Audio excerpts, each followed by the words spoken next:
how's it going today? So it's actually been exactly 1 year since I took delivery of my Hellcat Redeye, and what we're going to do today is go over basically a 1 year ownership review of my thoughts on the 2019 Hellcat Redeye. So first, I'm going to grab the window sticker. We're going to go over some of the options that I ordered the car with and why I chose those options, and then we're going to get into some of the small modifications I made, plus we're going to talk about the future plans for the car. So let's go ahead and jump right into it. Alright, so we got the window sticker here. As you can see, the base price for a standard Hellcat is $59,245. Just the Redeye package alone is $11,000. Let's see if I can get that to focus in there. $11,000 for the Redeye package over top of the standard Redeye, or the standard Hellcat, sorry. So I only got, what's this, 1, 2, 3, 4, 5 options on the car. So first we got the Plus package. So that'll be the interior seats here. So that's the leather with the Alcantara seats, and then the nice embroidered SRT Hellcat logo. So I wanted these seats mainly because it's the cheapest way to get the ventilated seats. And if you've never had ventilated seats in a car during the summer, they're just absolutely fantastic. I will never own another car without ventilated seats.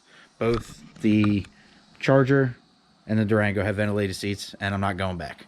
So that's the main reason. Plus, we didn't want the cloth seats because they're not as supportive as the bolstered Alcantara seats in them.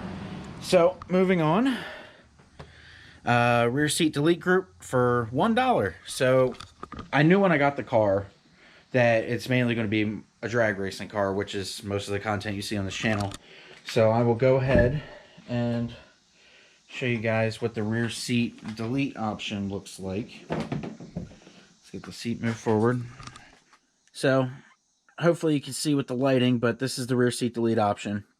So obviously it takes out the seats. You get a cargo net down here, and then they give you a little, I don't even know what you call it. It's just kind of like a body panel, like that's like a cardboard foamish type panel that covers or splits the trunk from the main cabin. And then as you can see, it has a nice little Dodge rhombus logo in it. And one cool thing down here, you can actually see it has a little plaque with like a Challenger doing a burnout down here. So with that plaque, you can actually see it's more of a drag racing option, as they show the car doing a burnout right on the little plaque there. So moving on, got the driver convenience group with the blind spot. Yeah, so it's a blind spot package and then the upgraded headlights. So if you've never driven a Challenger before, blind spot is kind of a must. They have really large, well, I guess, C-pillars here. So it takes away a lot of your rear corner visibility. You still have fantastic visibility out of the front and the sides, but trying to merge, especially on the right-hand side, this C-pillar takes up a lot of the room. So it is definitely beneficial to getting the blind spot monitoring system. So let's go ahead and see what else. So next thing they have on here, automatic transmission. So that's all the Redeyes are automatic transmission. And then we got the 309 rear gear, and then the SRT performance spoiler. So once again, like I've already stated, it's going to be a drag car, so I got the more aggressive 309 gear compared to the stock or the standard 262. And then the performance spoiler on the back is supposed to give you probably not much, but a little bit of a better aerodynamic advantage, because the standard one stops right here, like kind of like right here. And then this one kind of has a scoop down the side to help you, I guess, a little bit more aerodynamics. Probably doesn't do much at all, but it looks a little bit better in my opinion, so that's why we went for it. So those are all the options. I didn't get no upgraded radio, no nothing. And then a lot of the questions I get are, well, you got a Redeye, aren't all the Redeyes wide bodies? Well, no, they're not. You can get them in the narrow body. The reason why I picked the narrow body is because lightweight, and I knew, like I said, I was going to be drag racing it. So I wanted to try and get the lightest spec car as I could. So if you've seen my last drag racing video with this car, we weighed on the same scale within, like 15 minutes apart, SRT bone and his wide body with a couple more options than mine. And then my car was 170 pounds lighter. So in drag racing terms, that's about a tenth and a half. It's usually 100 pounds is a tenth, give or take. It all depends on the car, but it's probably a tenth and a half faster, which we've seen between my car and his car anywhere from the 2 to 3 tenths difference running at the same track at the same day. And that's mainly because I'm lighter, and then I also run the skinny wheels on the front, whereas he doesn't. He runs his stock wide body wheels at the front, so that's slowing him down. Great. Dump truck. Get back with me in a second. All right, now the dump truck's gone. So I spec'd the car, like I said, knowing full well that I was going to drag race it. I didn't want the wide body because it adds weight. I didn't add in the radio, no sunroof. I kind of kept it as stripped down as possible, but I did get, I guess the only real thing that I got that added weight to the car is probably the plus package for the seats, over the base cloth seats. And when I was looking at, the pricing and everything like that, the total price of this car was $78,000. The plus package only added $1,700. So say I didn't add the plus package, I would have been paying $76,000 plus for a car with cloth seats, and I was like, I'm not doing that. So plus package is really the only option that I kind of splurged on, and I'm so glad I did, because the ventilated seats, even though I don't drive this every day, but when I was driving it, during the summer, it helps out so much. So now we're going to go into some of the modifications that I made specifically just to allow it to drag race better. Obviously, we've already seen the video. We got the 17x10 weld S71 beadlock wheels, and then the 18x6 weld Alumistar fronts, the skinnies. And these are wrapped in the Mickey Thompson Sportsman SR tires. And then here we have the Mickey Thompson ET Street R's in 305 4517. So that's the wheel and tire combo that I use for the track.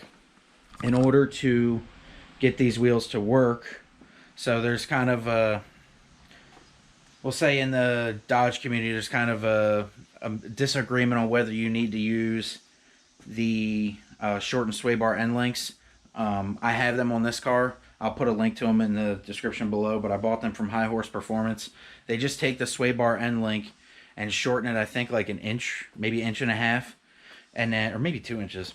I don't really know. They're shorter. And basically what that does is it prevents the sway bar end link from hitting the inside barrel of the tire. So, when you launch the car, the whole suspension will squat. And without the sway bar end links shortened, they have a potential to hit the rim and then potentially gouge out, damaging parts of the rim. I've actually had that happen to me on my previous Challenger from a couple years back. So learned my lesson then. Got the shortened sway bar end links. Even if I don't need them, I got them just in case it doesn't hurt the car, doesn't change the performance. It still handles the same. So no real complaints there. We have the performance development rear diff brace in the car. And then I think that's basically it. Yeah, for modifications wise, just the diff brace, shortened sway bar end links, and the wheels and tires at the track. And so far, we've been able to get 1036 or 1038, one of those two, at about 131 miles an hour. And that was in the summer. Roughly, I think the DA that day was right around 2,000, if not a little bit more. But plan on going a lot faster this fall. But we'll see what happens when the cooler weather gets here. Some other, I guess, little things that I've done to the car.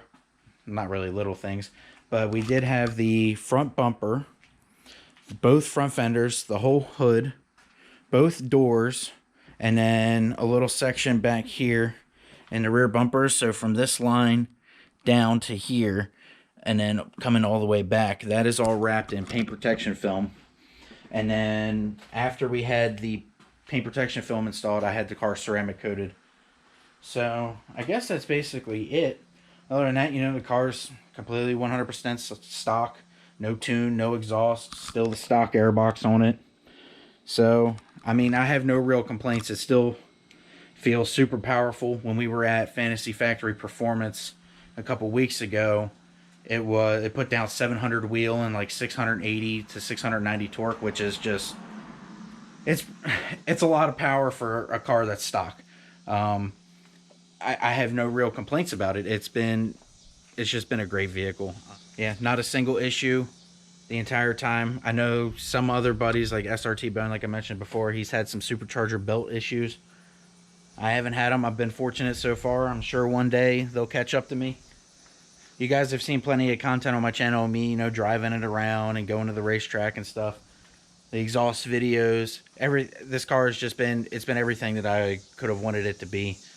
Yeah, it's heavy. It is what it is. I mean, but to be fair, it only weighs 4290. How I have mine spec'd. That is lighter than I think most of the GT500s that are the new GT500s for 2020 are. So I am looking to eventually, you know, if you have a GT500 out there, a stock one, and you're in, you know, Maryland, Pennsylvania, Virginia area, hit me up, because I see a lot of videos on the internet of these GT500s, you know, just smoking red eyes. I got one for you. So when it comes to how the car handles, you can definitely tell that there's a lot of weight over the front. Obviously, the supercharger, all the extra intercoolers, the power chiller, everything that Dodge has put into this engine bay to make it go fast adds weight over, you know, say, a Scat Pack. So the Scat Pack handles so much better on back roads compared to the Hellcat. It's really not even close. The weight balance in the Charger Scat Pack compared to my Challenger Redeye is just ridiculous. I'm not saying that it can't hold its own, but it's definitely more of a, you throw it into a corner, you have to let it settle, and then you can, you know, feed in the power on the way out of the corner, because you're not giving this car anywhere near its full amount of power on street tires coming out of any sort of corner without, you know, wrapping it around a tree. All right, so when it comes to future mods, two things I've been thinking about are the Carlisle Racing Demon Killer springs. So that'll help improve the 60 foot of the car, probably about a tenth is what they advertise. So I've been thinking about those, and then there is a possibility that next year I'll look into turning up the power a little bit. So maybe, you know, maybe an extra 100 to 150 horsepower, because at that power number will definitely be in the 9s. And I don't want to start to go too fast, because once you really get into the 9s, the tracks really require you to have a roll cage in the car. Now, I'm not really in the business of trying to cut up my, you know, almost $80,000 car, well, when it was new. But I'm not really trying to cut up this car and put a roll cage in it and go full race car with it. I still want to be able to, you know, be comfortable, drive it around on cruises, go to car meets and Cars and Coffee and stuff like that. So I think, you know, just turning the power up a little bit, not going too crazy with it, you know, maybe run 9 9s, maybe 10 O's consistently, even in the heat. I think that's going to be the sweet spot for this car, because I'm really not trying to make it a full race car. And I think I'll be happy with that, you know, just, you know, maybe a pulley swap and a tune. Maybe have it 800 to 850 wheel, and then run 10 O's, maybe 9 9s. I think that's a very good goal for this car. You know, it's not going crazy. The car should still be plenty reliable at that power number, because it's got the Demon motor that's fully forged. So those are the future plans. So yeah, overall it's still a very fun car. You can't necessarily use all the power on the street like I just said, but it has its time and its moment where, you know, the open road, you know, in Mexico, that you can actually use the car, and it's so satisfying knowing that you have that much power and it's still full-blown warranty. It runs low 10s, and if it breaks, I can just have it dropped off at the dealership, and they fix it under the warranty. Like, I can't really complain about the kind of offering that Dodge is giving you for under $80,000 when you spec it properly. Now, this is kind of leading me into kind of another video topic that I wanted to talk about. So a few weeks ago, we were talking about maybe, you know, getting a Hellcat Ram, the TRX, or the Hellcat Durango. Well, when I look at this price here, I mean, an optioned Redeye at $78,000, exactly how I would want it. And the starting price on a Hellcat Durango is more expensive than the Challenger Redeye. That has me really debating if I want to take that leap. Same thing goes with the TRX. Most of them are selling in the mid to high 80s and then low 90s for some of the specs. So I got some thinking to do on that behalf, but right now I'm going to keep enjoying this Redeye. I hope you guys are still enjoying all the content that we're putting out. I truly appreciate all the support. If you like this video, go ahead and smash that like and then subscribe for much more content to come. Have a great day.